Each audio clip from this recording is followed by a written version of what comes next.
Bonjour, nous sommes le 14 juillet 2022, euh, avec une météo qui a semblé très bonne comme c'est à l'accoutumée jusqu'à présent. Nous connaissons une très bonne météo, donc pour l'instant tout va bien. Au niveau de la météo, nous sommes en plein mois de juillet, donc on ne peut pas se plaindre de la météo. Alors ici, je veux voir un petit peu de néerlandais, et dans ce néerlandais, je veux voir un petit peu tout ça, ce qu'on appelle les, les, les- quelques mots qui demandent, je veux dire, bon, une certaine voilà, différenciation. Cette différenciation permet d'entrevoir un mot clé qui est euh, le pronom démonstratif. Alors, il peut être ce pronom démonstratif peut être de nature éloignée ou proche. Alors, le pronom démonstratif, c'est un pronom de désignation. Voilà, on désigne un objet s'il est éloigné ou proche. Cette, ce, c'est, voilà, c'est un petit peu ça. Cette voiture-là, ce collègue-là, ce collègue-ci qui est proche, bon, là, c'est éloigné et ici, c'est proche. Par exemple, ici, donc, je vais voir ce qu'on appelle de anwesende, anwesende, anwesende.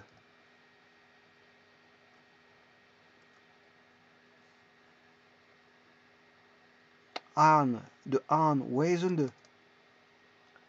Voornaam worden. Voornaam worden.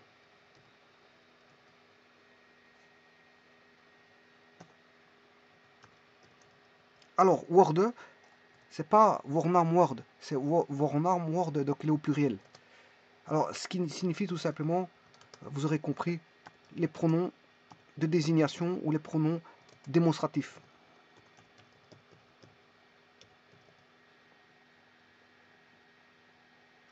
Alors la configuration, justement, il faut la distinguer. C'est ça qu'il faut faire. Il faut faire une différenciation dans voilà, de aanwezende, voornaam worden. Donc les pronoms de désignation, les pronoms de démonstration. Alors, il y a deux configurations à retenir. Bon, soit c'est proche, proche est dichtbij, voilà, proche est dichtbij.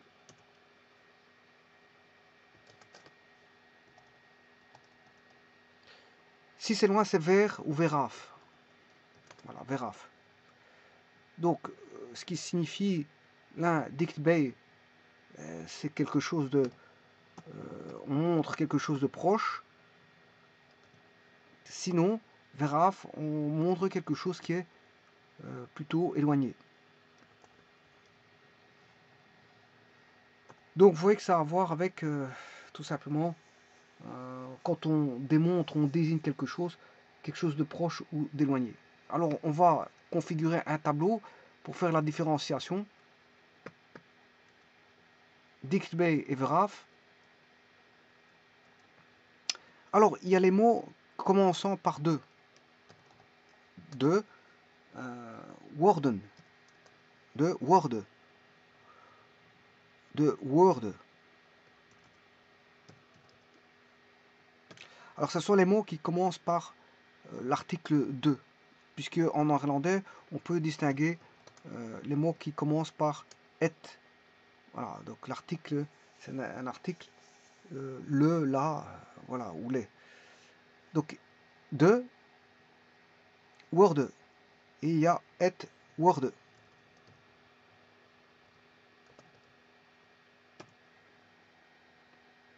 Alors maintenant, on peut se situer dans un contexte singulier ou pluriel. Si il est pluriel, à ce moment-là, on parle de pluriel. Merwoud. Merwoud, le pluriel, c'est merwoud.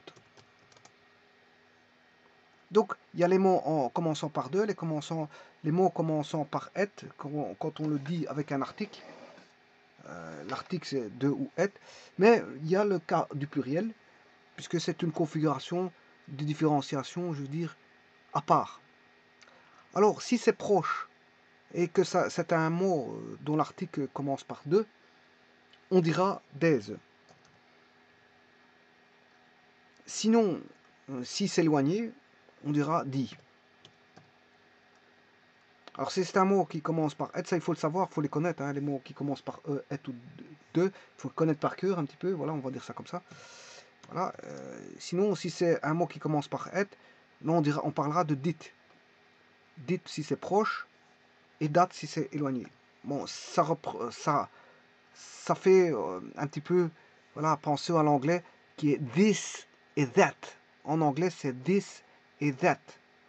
Alors, donc on peut entrevoir les mots en het comme un petit peu l'anglais. À la place d'avoir T-H-I-T, T-H-I-S, mais en anglais, bien sûr, c'est de l'anglais ce que je vais mettre ici. In English, c'est this. Alors que là, c'est that. Voilà. Proche, c'est ceci. Voilà. Et cela en anglais. Mais ça, c'est bien sûr in English.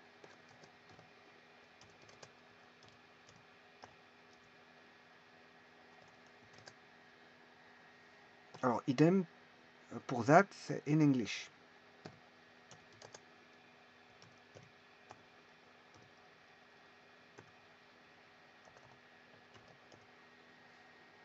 Voilà. Alors, au pluriel, ben, c'est un petit peu la configuration de Worden, des mots en commençant par deux. Donc, vous aurez 10 et date. Vous les reprenez, si c'est au pluriel, la configuration c'est la même. C'est des et dit.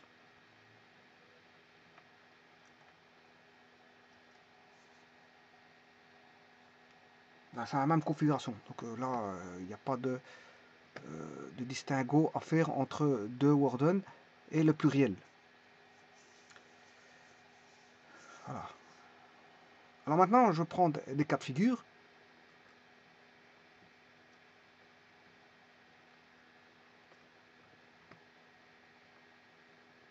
Cet instant, je fais juste une structuration pour essayer de retenir, voilà, très facilement. Et maintenant, je vais mettre des petites phrases pour, en tant qu'exercice, des phrases assez simples, bien sûr. Alors, on dit deux autos.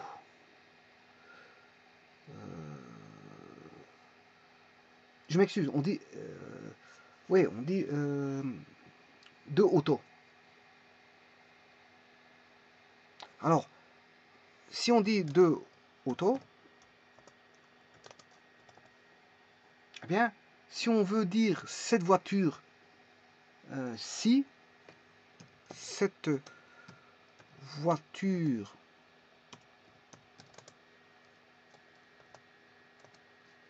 sous-entendu cette voiture-ci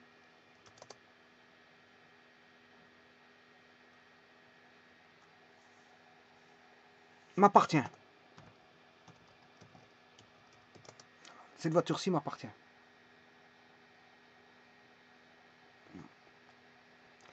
Alors comment dira-t-on? On dira, comme on dit deux autos, on dira 10 autos est à moi. Est à moi. M'appartient, ça veut dire est à moi. C'est-à-dire is van mij. Est à moi. Voilà. Maintenant, pour dire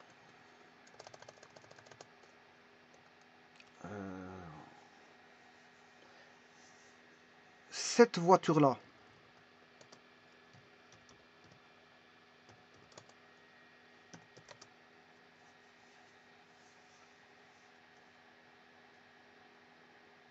je dirais même cette voiture là-bas est à Dirk, appartient à Dirk.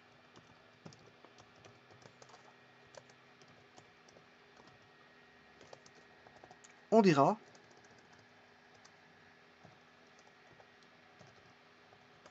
je m'excuse, comme elle est là-bas, c'est dit auto, sous-entendu dit auto, sous-entendu, hein, dit, parce que, bon, j'ai déjà dit, Si les deux phrases sont reliées, cette voiture ci m'appartient, cette voiture là-bas appartient à Dirk, ben, pour éviter de rappeler deux fois le mot voiture, je peux le bannir. Voilà, et dire dit, euh, dit, alors là-bas c'est dar, dar, est appartient à Dirk, est à Dirk, on dira est à Dirk, et is van, la propriété donc de Dirk.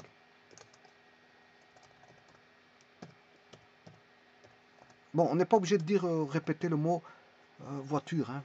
Bon, cette voiture-ci m'appartient, cette voiture là-bas appartient à Dirk. Donc cette voiture-ci m'appartient, des autos is van mij, et die daar is van Dirk. Bon, il n'y a pas besoin de répéter le mot auto parce que, bon, c'est bien qu'on parle de l'auto.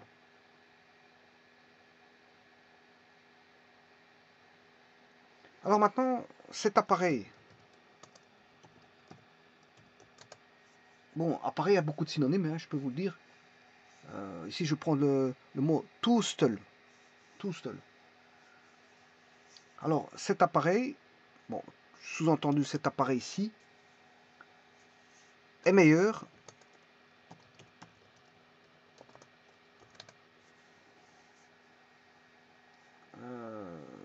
que celui-là.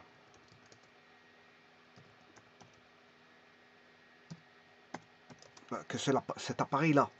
Donc cet appareil-ci est meilleur que cet appareil-là. Bon, je crois qu'ici, voiture, cette voiture, on va mettre cette voiture-ci. Cette voiture, je peux mettre un tiret. Cette voiture-là. Cet appareil-ci.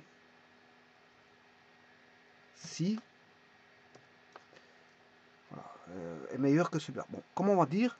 Alors, je prends le mot tout seul. Comme j'ai dit, tout seul. Alors, on dit être tout seul. On dit l'appareil, être tout seul. Voilà. Donc, qu'est-ce qu'on va dire? On va dire, comme c'est être, ben, vous aurez compris que comme c'est être, c'est un mot en être. Comme c'est proche, c'est dit.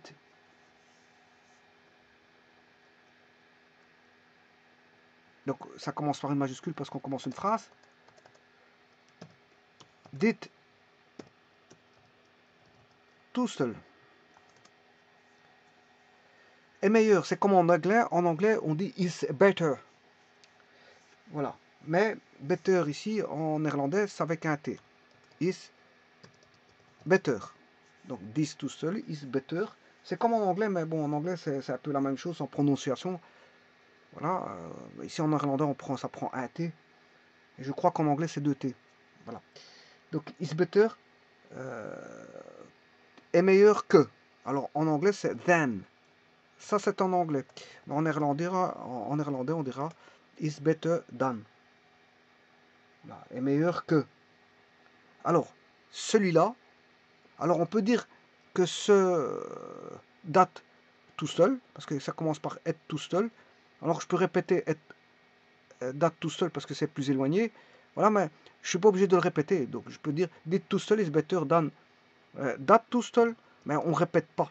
Sous-entendu, on sait bien qu'on parle de voilà, de l'appareil. Donc, date tout seul. Dit tout seul is better than that. Is better than that. Sous-entendu, tout seul. Parce qu'on sait bien qu'on parle de l'appareil. Voilà, ça c'est un cas de figure, c'est un exemple. Donc, on dira de auto, voilà, alors qu'on dit être tout seul. Vous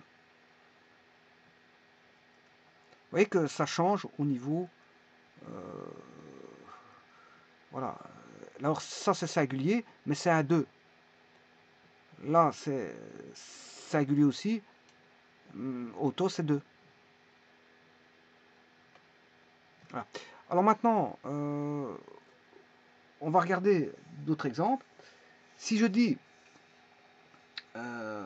j'habite ou je vis ou j'habite. Alors comment dit-on j'habite ou je vis? Alors j'habite, sous-entendu je vis. Voilà.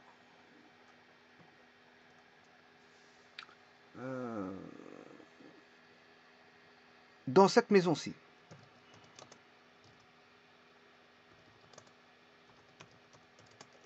Sous-entendu, cette maison-ci.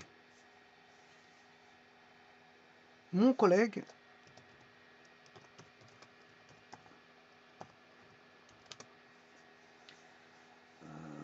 lui vit ou habite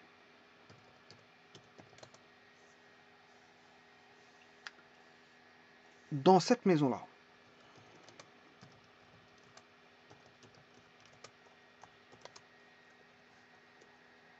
Alors,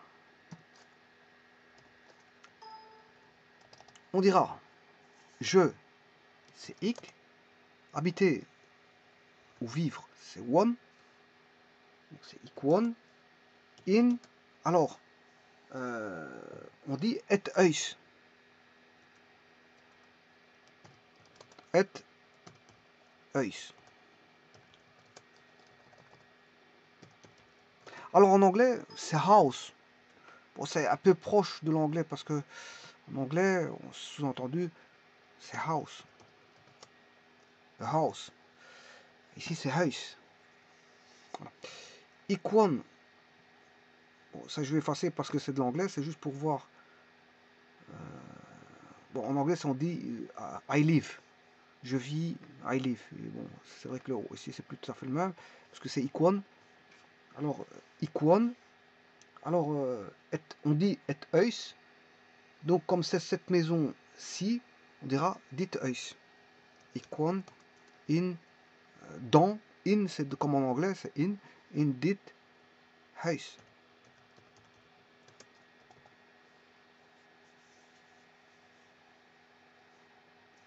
Alors, maintenant, mon collègue, c'est une nouvelle phrase. Il y a un point normalement aussi. Bon, moi je devrais mettre un point là, voilà, puisque je commence une nouvelle phrase. Donc un point ici. Et je commence une nouvelle phrase pour mettre mein collega. Mein collega. Collega. Mein collega. Alors là, c'est la troisième personne du singulier. Donc il. Donc mein collega want. Ne pas oublier de mettre un T pour dire qu'on a la troisième personne du singulier par rapport au je. Ikwon, voilà, mein collega want. Want, donc dans cette maison-là. In, alors c'est un mot qui commence par et, huis. L'article c'est et, donc on dira, comme c'est éloigné, c'est dat huis. Voilà. Maintenant, je vais mettre au pluriel. Je vais faire le cas numéro. Je vais voir le mervoud. Mervoud, c'est-à-dire le pluriel ici. Mais c'est la même chose que les mots en deux. Là, c'est d'office, que ce soit et ou deux, c'est d'office des et dit. Hein, parce que c'est au pluriel. Donc, par exemple, ici, dans ce cas-ci, si je reprends et huis, c'est et, mais comme il est au pluriel, maintenant, ce sera d'office des si c'est proche, et si c'est éloigné, ben, ça sera dit. Alors, on dira ces maisons, on dira des. Alors, c'est au pluriel, huis devient huizen, des huizen, sont à vendre. Sont à louer, je m'excuse. Sont à louer. Donc si je dis sont à louer, des huizen sont à louer, zijn sont alloués, c'est te huur. Des huizen zijn te huur. Alors, zijn c'est le verbe être qui veut dire sont. Donc, des huizen, ces maisons-ci sont allouées. Par contre, je dirais, mais, alors ici, je vais recommencer une phrase. Maar,